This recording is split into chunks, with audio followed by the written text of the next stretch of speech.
आदाब, खास बात दिल्ली एनसीआर में आपका खैर मकदम है। मैं हूं मुनज़्ज़ा शाह। सबसे पहले इस वक्त की सुर्खियां। हुजूमी तशद्दुद के ताल्लुक से तौहीन अदालत की अर्जी पर सुप्रीम कोर्ट में समाअत। मरकज और 8 रियासतों को नोटिस जारी। सुप्रीम कोर्ट की गाइडलाइन पर अमल न करने का मरकज और रियासतों पर इल्जाम। विजय दिवस के 20 साल मुकम्मल। वॉर मेमोरियल पर वजीर दिफा राजनाथ सिंह ने दी हाजिरी। मुल्क पर जान कुर्बान करने वाले शहीदों को पेश किया जा रहा है खराज।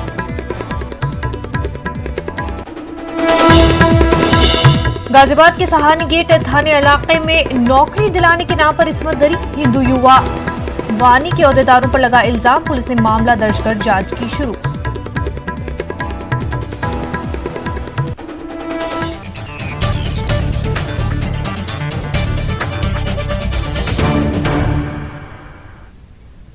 हुजूमी तशद्दुद के ताल्लुक से तौहीन अदालत की अर्जी पर सुप्रीम कोर्ट में समाअत हुई। अदालत ने मरकज और 8 रियासतों को नोटिस जारी किया है। कोर्ट ने उत्तर प्रदेश, बिहार, मध्य प्रदेश, दिल्ली, राजस्थान, जम्मू कश्मीर और आंध्र प्रदेश को नोटिस जारी किया है। तौहीन अदालत की अर्जी में कहा गया है कि 2008 में तफसीली गाइडलाइन जारी की गई थी, लेकिन उस पर हुकूमतें सही तरीके से अमल नहीं कर रही है। यही वजह है कि हुजूमी तशद्दुद के वाकयात रोनुमा हो रहे हैं। अर्जी के मुताबिक पुलिस और मकामी इंतजामिया ने भी कारगर कदम नहीं उठाए हैं।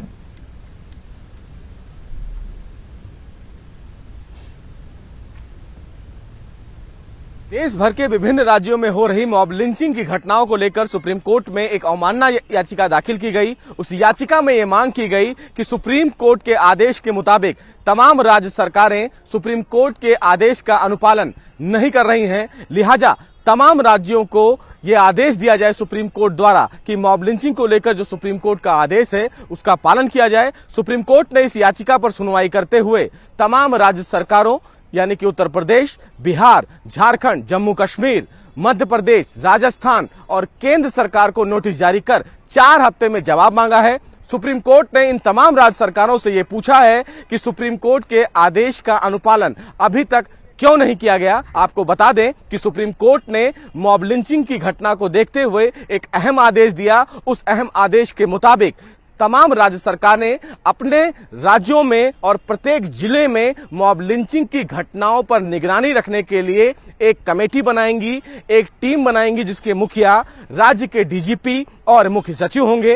राज्य के डीएम, जिले के डीएम और एसपी इस पूरे मामले को मॉनिटर करेंगे। अगर मॉब लिंचिंग की घटना से संबंधित कोई शिकायत आती है तो तुरंत इस मामले में कार्रवाई की जाएगी। सुप्रीम कोर्ट ने अपने आदेश में यह भी कहा था कि तमाम जिले में एक नोडल ऑफिसर अपॉइंट किया जाएगा जो इस प्रकार की घटनाओं पर नजर रखेगा। फिलहाल सुप्रीम कोर्ट ने इस अवमानना याचिका पर तमाम राज्य सरकारों से जवाब मांगा है। अब ऐसे में देखना है कि तमाम राज्य सरकारें आने वाले 4 हफ्ते में अपना क्या कुछ जवाब सुप्रीम कोर्ट में दाखिल करती हैं। कैमरामैन सोनू के साथ सुशील पांडे, न्यूज़ 18 दिल्ली। 61 नामी शख्सियात ने एक खुले खत के जरिए खास मुद्दों को हवा देने और गलत बयानी की मजम्मत की है। उन शख्सियात में अदाकारा कंगना रनौत, नगमा निगार प्रसून जोशी, क्लास के डांसर सोनल मानसिंह, मौसीकार पंडित विश्वा मोहन भट्ट और फिल्मसाज मधुर भंडारकर और विवेक अग्निहोत्री शामिल है। ख्याल रहे कि चंद रोज कबल 49 नामी शख्सियात ने मुल्क में अदम रवादारी के बढ़ते वाकयात पर तशवीश का इजहार करते हुए वजीर आजम को खत लिखा था।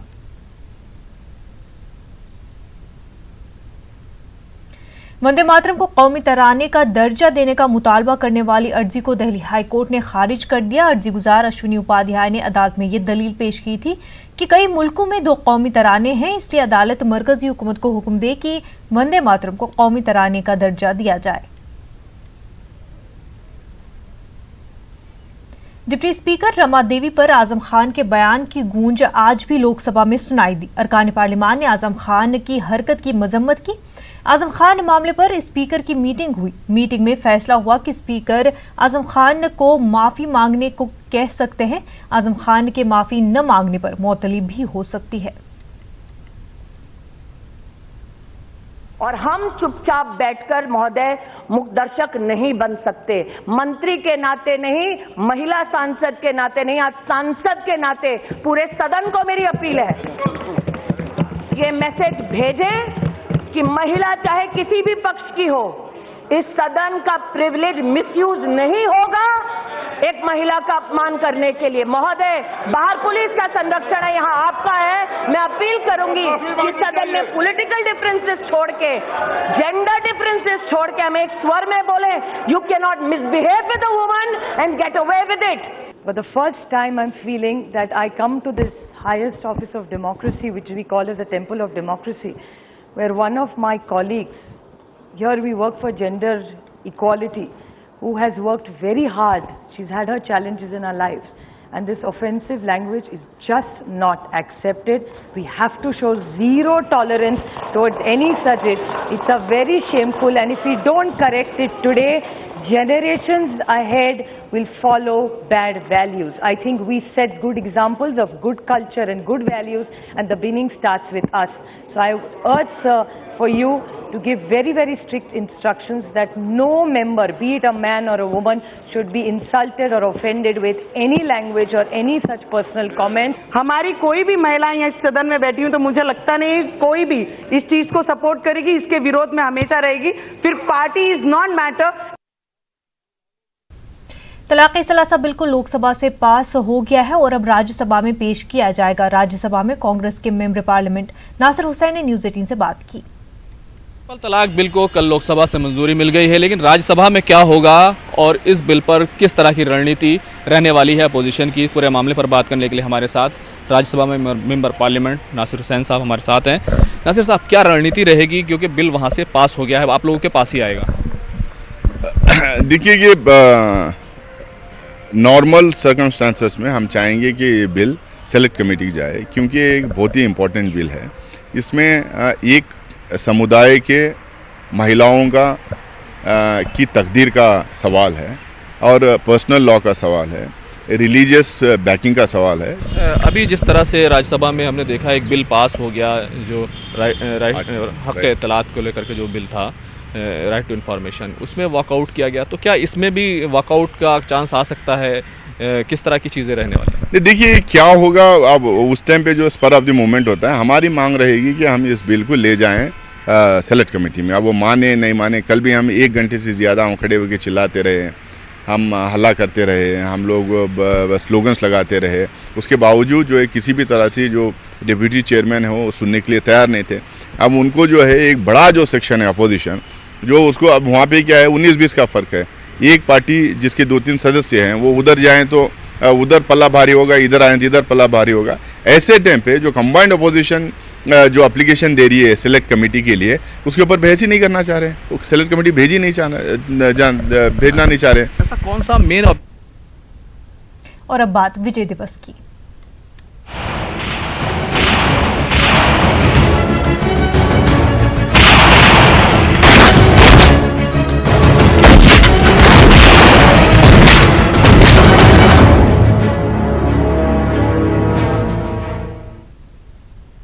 आइए एक नजर डालते हैं करगिल जंग की तारीख पर। शहीदों की बहादुरी, हिंदुस्तान की माओं, बहनों और बेटों के एहसार और कुर्बानियों पर पेश है खास रिपोर्ट।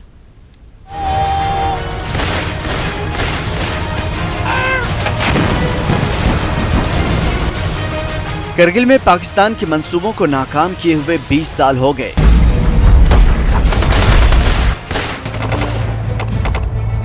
लेकिन जिन लोगों ने वो जंग लड़ी, उनके जहन में जंग की यादें आज भी ताजा हैं। पाकिस्तान ने सबसे बड़ी साजिश बटाली की पहाड़ी पर रची थी, जहां से 1999 में करगिल जंग की शुरुआत हुई थी, क्योंकि वहां न तो फौज की नजर थी और न ही खुफिया एजेंसियों की।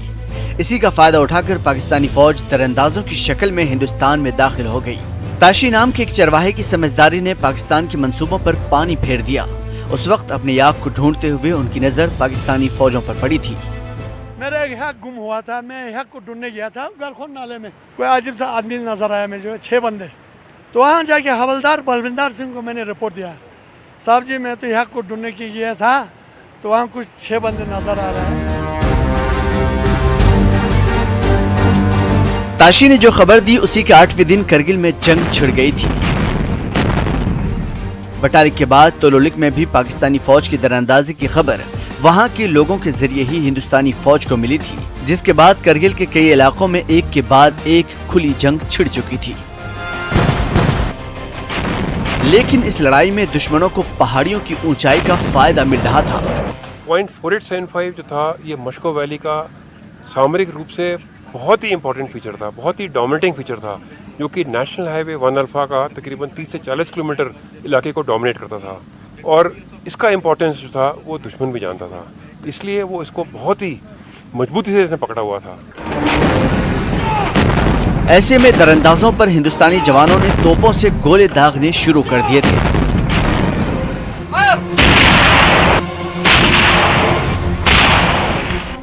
करगिल जंग में बोफोर्स तोपों का इस्तेमाल पहली बार तोलोलिंग में ही हुआ था। इस लड़ाई में पाकिस्तान न सिर्फ बुरी तरह हारा, बल्कि किसी को मुंह दिखाने के काबिल भी नहीं बचा।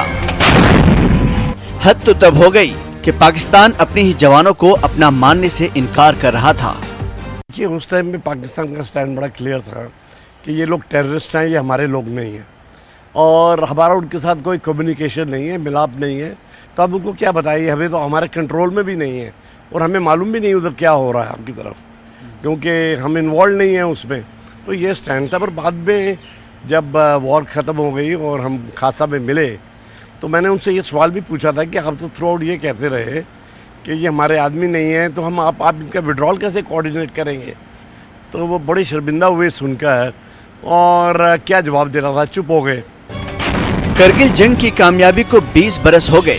हर साल की तरह इस बार भी शहीदों को याद और उनको खिराज अकीदत पेश किया जा रहा है। माओ की आंखें बूढ़ी हो चुकी हैं, लेकिन करगिल की पहाड़ियों में अपने बेटों की कुर्बानी देखने वाली आंखों की चमक अभी भी जवान है और हर हिंदुस्तानी को इस पर फख्र है। Bureau report, news 18 Urdu. Delhi में वॉर मेमोरियल पर वजीर दिफा राजनाथ सिंह ने हाजिरी दी। उन्होंने मुल्क पर जान कुर्बान करने वाले शहीदों को खराज अकीदत पेश किया।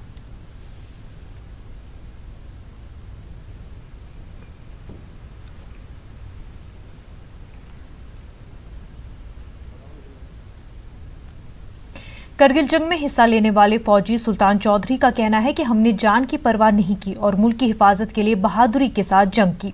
सुल्तान चौधरी से बात की हमारे नुमाइंदे खुर्रम शहजाद ने। साथ सुल्तान चौधरी साहब हैं जिन्होंने कारगिल की इस जंग में हिस्सा लिया था।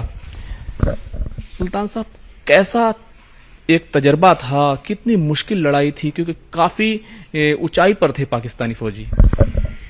जी हाँ, हमसे पहाड़ियों पर तो बहुत ऊपर थे वो, और कई जगह तो बिल्कुल हम उनके नीचे ही थे और कई जगह हम बिल्कुल आमने सामने यूँ समझिए, लेकिन फिर भी हमारे मुकाबले में वो ज़्यादा ऊपर ही थे। तो उस वजह से जो है हमें बहुत सारी दिक्कतें और परेशानियाँ वहाँ पर हमें देखने को मिली और हम जो है उस परेशानियों से बाकायदा और बड़ी हिम्मत के साथ जूझते रहे। मेरे साथ बहुत सारे ऐसे साथी थे जिन्होंने अपनी जानों की परवाह ना करते हुए पूरा जो है उनके साथ मुकाबला किया, लोहा लिया। हम लोग जो है वहाँ की उस फील्ड के अंदर जाकर के हमने अपनी जान की ना परवाह करते हुए अपनी मुल्क की हिफाजत के लिए हर मुमकिन कोशिश की। आप गाजियाबाद के सहानी गेट थाने इलाके में नौकरी दिलाने के नाम पर इस्मत दरी का मामला सामने आया है। इस्मत दरी का इल्जाम हिंदू युवा वाहिनी के ओहदेदार पर लगा है। मुतासरा लड़की का कहना है कि नौकरी दिलाने के नाम पर गेस्ट हाउस ले जाया गया और इस्मत रेजी की गई। पुलिस ने मामला दर्ज कर लिया और मामले की तफ्तीश जारी है।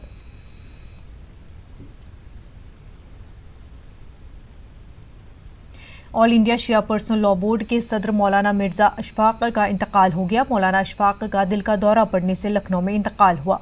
मरहूम मिर्जा अशफाक शिया पर्सनल लॉ बोर्ड के पहले सदर, मिर्जा मोहम्मद अतहर के छोटे भाई और मौलाना यासूब अब्बास के चचा थे।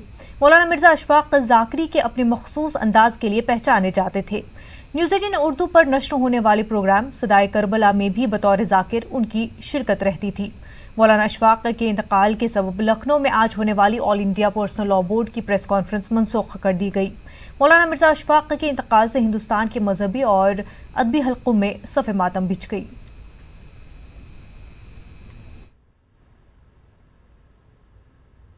श्री अमरनाथ जी यात्रा रिवायती जोशो अकीदत से जारी है। 1 जुलाई से शुरू होने वाली अमरनाथ यात्रा के दौरान मुल्क के मुख्तलिफ हिस्सों से आए 3 लाख से ज्यादा यात्रियों ने शिवलिंग के दर्शन किए। मौसम की खराबी की वजह से आज जम्मू यात्री निवास से कोई भी काफिला वादी के लिए रवाना नहीं हुआ। ताहम वादी से जम्मू जाने वाले यात्रियों को जम्मू श्रीनगर कौमी शाहराह पर चलने की इजाजत दी गई। नूनवन बेस कैंप से ताज़ा जत्था मुक़द्दस गुफा के दर्शन के लिए रवाना हुआ है। सिक्योरिटी इंतजामात की तैयारियों ने काफी सराहना की।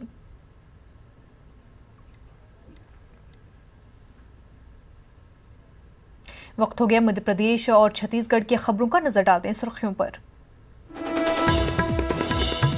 नारायण त्रिपाठी और शरद कौल के बाद अब कई बीजेपी अरकान असेंबली के कांग्रेस के राब्ते में होने की खबर। बीजेपी खेमे में बेचैनी। मध्य प्रदेश के डबरा में दूध की डेयरियों और प्लांट पर इंतजामिया की छापामारी। दूध, दही, पनीर, घी बनाने वाली अशिया की गई जब्त।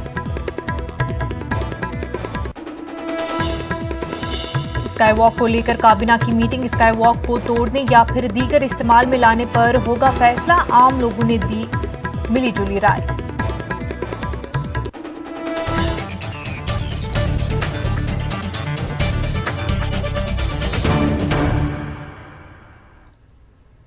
बागी अरकान असेंबली के तेवरों से बीजेपी में बेचैनी बढ़ गई है। नारायण त्रिपाठी और शरद कौल के बाद अब कई बीजेपी अरकान असेंबली के कांग्रेस के राब्ते में होने की बात की जा रही है। कांग्रेस के राब्ते में विजयपुर के रुकने असेंबली सीताराम, सेहूर के रुकने असेंबली सतीश राय के अलावा और भी कई अरकान असेंबली हैं। वहीं बीजेपी रियासी सदर राकेश सिंह और शिवराज सिंह चौहान दिल्ली में आला कमान के साथ सलाह मशवरा कर रहे हैं। इन लोगों के बारे में जो मेरी व्यक्तिगत राय है वो जग जाहिर है। जहाँ तक आज की राजनीतिक संस्कृति है उसके बारे में मैं कुछ ज़्यादा नहीं कह सकता हूँ। जो निष्ठावान कांग्रेस के नेता है, कार्यकर्ता है, उसके ऊपर क्या गुजर रही होगी ये एक सोचने का पहलू है। उन्होंने ये भी कहा है कि कमलनाथ जी जो फैसला करेंगे वो हम सबको मंजूर है। नाराजगी वही खत्म हुई जब उन्होंने कहा कि जो मुख्यमंत्री कमलनाथ जी फैसला करेंगे सही करेंगे। किसी तरीके की नाराजगी नहीं है। नहीं। वहीं सेहूर के रुकने असेंबली सतीश राय ने न्यूज 18 से कहा कि वो बीजेपी के सिपाही हैं और रहेंगे। मध्य प्रदेश में इस समय राजनीतिक घमासान मचा हुआ है और ये कहा जा रहा है कि कांग्रेस ने जैसे ही विधानसभा में अपना बहुमत 122 विधायक तय किया, वैसे ही कांग्रेस के पक्ष के लोगों का कहना बन रहा है कि भारतीय जनता पार्टी कई विधायक उनके संपर्क में है और भारतीय जनता पार्टी इस बात का खंडन कर रही है। ऐसे में सीहोर के भारतीय जनता पार्टी के ऊर्जावान विधायक सुदेश राय के नाम को लेकर भी कहीं मीडिया में सुर्खियां बटोरी हैं। आइए उनसे हम जानते हैं न्यूज 18 के लिए आखिर सच्चाई क्या है। सर ये बताइए कि जिस तरह से आपकी निष्ठाएं पार्टी जुड़ी हुई है, आखिर क्या कारण है कि इस तरह की मैं आपका नाम घसीटा जा रहा है? ये मेरे समझ से परे है कि कौन इस तरह की बदमाशी मेरे साथ कर रहा है। वो कौन लोग हैं मैं ना जानना चाहता हूं, पर आपके माध्यम से मैं सबको बताना चाह रहा हूं कि मैं भारतीय जनता पार्टी का सेवक हूं और भारतीय जनता पार्टी के टिकट पे मैं चुनाव जीता हूं। भारतीय जनता पार्टी ने मुझे आशीर्वाद दिया है, माननीय शिवराज सिंह जी का और पूरे संगठन का, राकेश सिंह जी का, पूरे हमारे जितने सीनियर लोग हैं, सभी के आशीर्वाद से आज मैं जिस मुकाम पर पहुंचा हूं। सफेद दूध का काला कारोबार तेजी से बढ़ रहा है। लोग रुपए देकर कैंसर जैसी बीमारी खरीद रहे हैं। इस काले कारोबार पर लगाम क्यों नहीं लग पा रही है, देखिए इस रिपोर्ट में।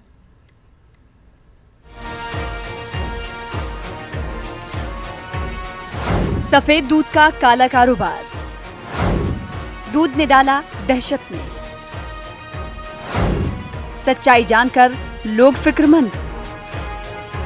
फूड सेफ्टी महकमे की कार्रवाई पर भी सवाल। 20 लाख की आबादी वाले ग्वालियर शहर में ज्यादातर दूध की सप्लाई मुरैना और भिंड से ही होती है, लेकिन जब से न्यूज 18 पर लोगों ने कैंसर फैलाने वाले दूध के बारे में सुना, हर कोई अपनों के लिए फिक्रमंद नजर आ रहा है। सिर्फ ये कहने से कुछ नहीं होता कि दूध में बॉर्नविटा मिला दिया तो बहुत अच्छा हो जाएगा, नहीं होता। जब वो बेस ही नहीं आ रहा ना, हमारा दूध अच्छा नहीं आ रहा है, तो कुछ भी खिलाओ कोई फायदा नहीं है उस चीज़ का बच्चों को।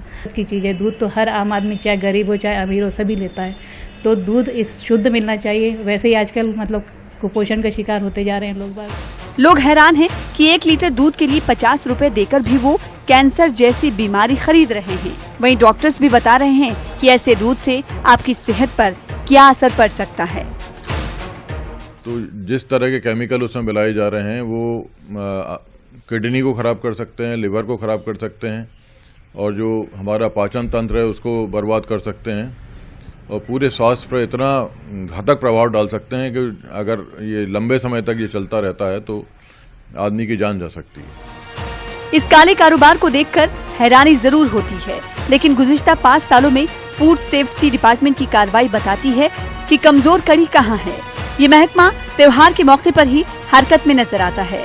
एदादोशुमार बताते हैं कि 5 साल में पहचान किए गए 80 मिलावटखोरों पर अब तक ना तो कोई कार्रवाई हो पाई है और ना ही जुर्माने वसूले गए हैं।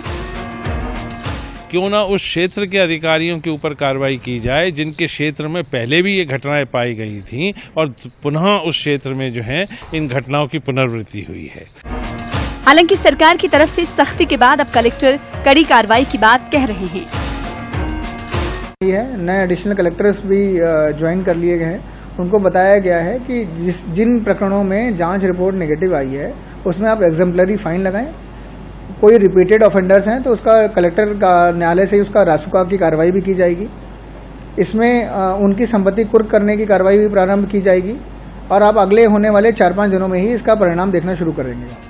नकली दूध के काले कारोबार की जड़ें दिन ब दिन मजबूत होती जा रही हैं, लेकिन अब सरकार की सख्ती के बाद देखना होगा कि ऐसे काले कारोबार पर किस हद तक लगाम लग पाती है। सुशील कौशिक, न्यूज़ 18, ग्वालियर। मध्य प्रदेश के डबरा में दूध की डेयरियों और प्लांट पर इंतजामिया ने छापा मारा है। यहां पंजाब डेयरी, राहुल डेयरी, गुरु रामदास डेयरी के अलावा दीगर डेयरियों पर भी छापेमारी हुई है। यहां से दूध, दही, पनीर, घी बनाने वाली अशिया भी जब्त की गई हैं।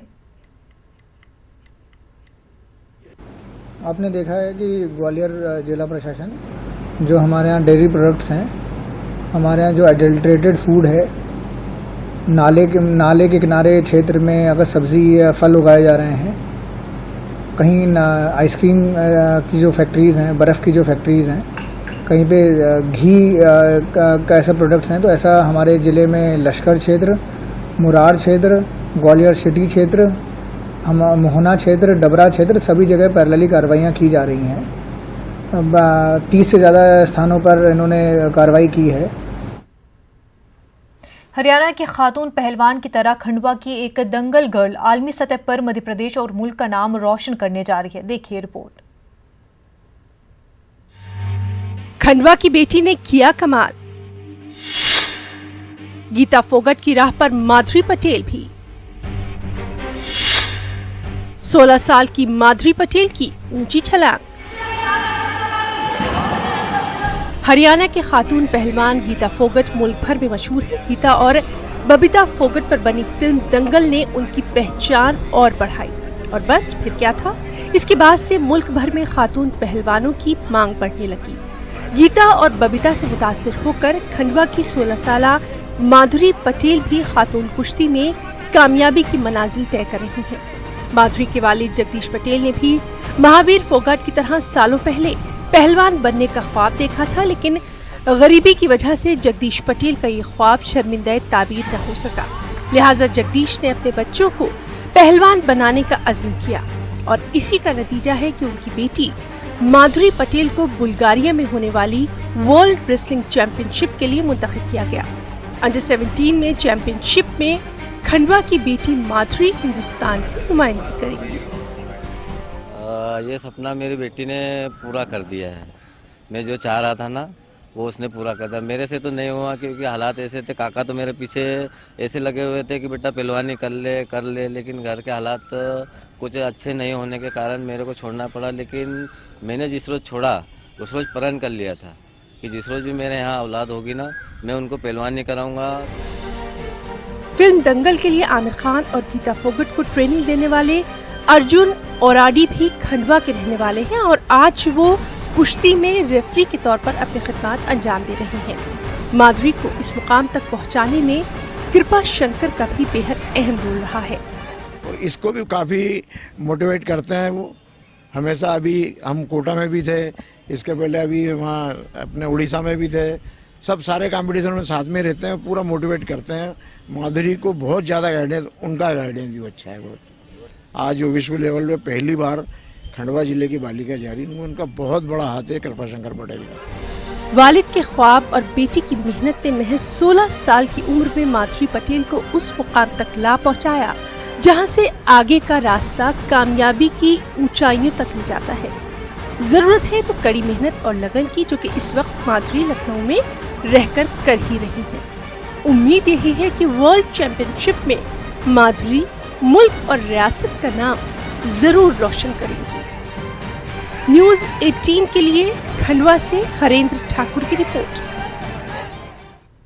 स्काई वॉक को लेकर काबीना की मीटिंग होने वाली है। इस मीटिंग में स्काई वॉक पर फैसला होगा कि उसे तोड़ा जाए या फिर दीगर इस्तेमाल में लाया जाएगा। इस सिलसिले में आम लोगों की मुख्तलिफ सोच है। कुछ लोगों का कहना है कि स्काई वॉक का कोई फायदा नहीं है, वहीं कुछ लोग मानते हैं कि इससे अवाम को सहूलत होगी।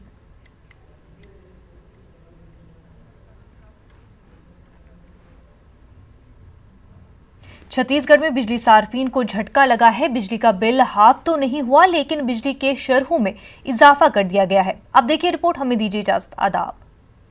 बिल हाफ करने के वादे की निकली हवा, सार्फिन को लगा बिजली का झटका, बिजली हुई और महंगी। छत्तीसगढ़ के बिजली सार्फिन को झटका बिजली बिल ने दिया है। कहाँ तो लोग बिजली बिल हाफ होने की उम्मीद कर रहे थे, लेकिन सरकार ने बिजली की शरहों में इजाफा कर दिया है। रियासत में अब बिजली सार्फिन को हर यूनिट पर 14 पैसे ज्यादा देने होंगे। ये बढ़ोतरी बिजली के वेरिएबल चार्ज में की गई है। बिजली की शरहों में इजाफे से रियासत के 56 लाख से ज्यादा सार्फिन मुतासिर होंगे। रियासत में हर महीने 108 करोड़ यूनिट बिजली का इस्तेमाल होता है। इससे सरकारी खजाने में करीब 1100 करोड़ रुपए आते हैं। बढ़े हुए वेरिएबल चार्ज से तकरीबन 25 करोड़ रुपए मजीद आएंगे। जुलाई का बिल, बिजली का बिल जो अगस्त में पे होगा और अगस्त का बिजली का बिल जो सितंबर में पे होगा, उसके लिए इसमें 14 पैसे की बढ़ोतरी हुई है। लेकिन चूंकि ये पहले -1 था, तो इसलिए अब इफेक्टिवली 13 पैसे प्रति यूनिट की इसमें बढ़ोतरी हुई है। बिजली की शरों में इजाफे पर सियासत भी शुरू हो गई है। कांग्रेस ने बिजली की शरों में इजाफे के लिए मरकजी सरकार को जिम्मेदार ठहराया है, तो बीजेपी ने कांग्रेस पर रियासत के अवाम के साथ धोखा करने का इल्जाम लगाया है। हाल ही में जो केंद्र की मोदी सरकार ने पेट्रोल डीजल के दाम बढ़ाए हैं, जिससे परिवहन और खनन की दरें महंगी हो गई हैं, और इस कारण परिवहन और खनन की दरें महंगी होने के कारण वीसीए में वृद्धि हुई है। इस न्यूज हेडलाइंस के स्पॉन्सर पेट सफा आयुर्वेदिक जून। पेट सफा